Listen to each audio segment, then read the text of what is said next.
তো এই যে কাজগুলো একের পর হচ্ছে, তার জন্য আমাদের আজকে এই যে বিকশিত ত্রিপুরা, বিকশিত ভারত, তবেই সেটা সম্ভব হবে। আজকে 28তম যে জাতীয় সম্মেলন হয়েছে পশ্চিম মজদিশপুর গ্রাম পঞ্চায়েতকে গভর্নেন্সে জাতীয়, এখানে গৌরাঙ্গবাবু আছেন, যে ওনার এরিয়ার মধ্যে জাতীয় রৌপ্য পুরস্কার সম্মানিত করা হয়। এরকম আমরা প্রায় 7-8টা আমরা পঞ্চায়েত লেভেলে কিন্তু আমরা পুরস্কার পেয়েছি। অর্থাৎ যেদিকে যাবেন আপনি, আজকে স্বাস্থ্য দপ্তরে আপনি দেখুন বাইরে কোথায় কোথায় মানুষ বাইরে চলে যেত, এখন কিন্তু যাওয়ার যে বাইরে যাওয়ার যে সংখ্যাটা ছিল অনেকটা কমে গেছে এখন। এই নগর উন্নয়নে এখানে আমাদের মেয়র সাহেব আছেন, উনি কিছুটা বলেছিলেন এখানে প্রধানমন্ত্রী আবাস যোজনায় সেখানে 2406টি নতুন আবার ঘর তৈরির জন্য দেওয়া হয়েছে, 20টি এএমসি শুদ্ধ, বাকি 9টি, সবকটার মধ্যে আরও মঞ্জুরি দিয়েছেন।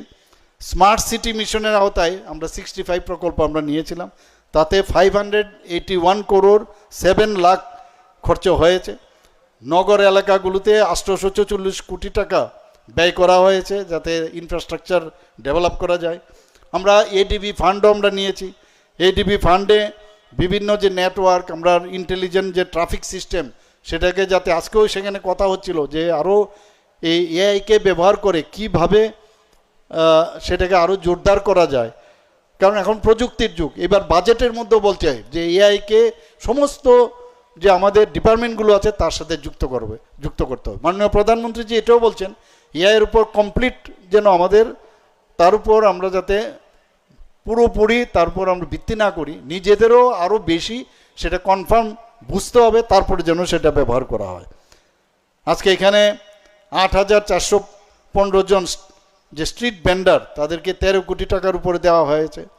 5 বছরে আমরা মুখ্যমন্ত্রী নগর উন্নয়ন প্রকল্প আমরা চালু করেছি, এর মধ্যে 5 বছরে আমরা 1500 কোটি টাকা এর মধ্যে বিনিয়োগ হবে।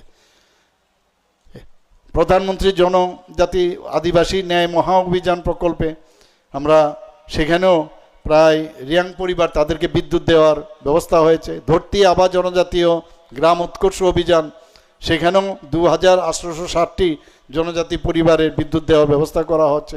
প্রধানমন্ত্রী সূর্যঘর মুফত বিজলি যোজনায় যাতে ছাদে যে সিস্টেম করা হয়, সেখানে প্রায় 573টি যে সিস্টেম এখন অবধি লাগানো হয়েছে। পিএম সূর্যঘর প্রকল্পে প্রায় 10.50 মেগাওয়াট ক্ষমতা সম্পন্ন সোলার প্ল্যান্টের মাধ্যমে বিভিন্ন যে সরকারি যে অফিস সেখানে কিন্তু লাগানো হয়েছে। আজকে এখানে রেল যোগাযোগের কথা আমরা যদি বলি, অলরেডি ডাবল লাইন করার জন্য তার কিন্তু সার্ভে হয়ে গেছে।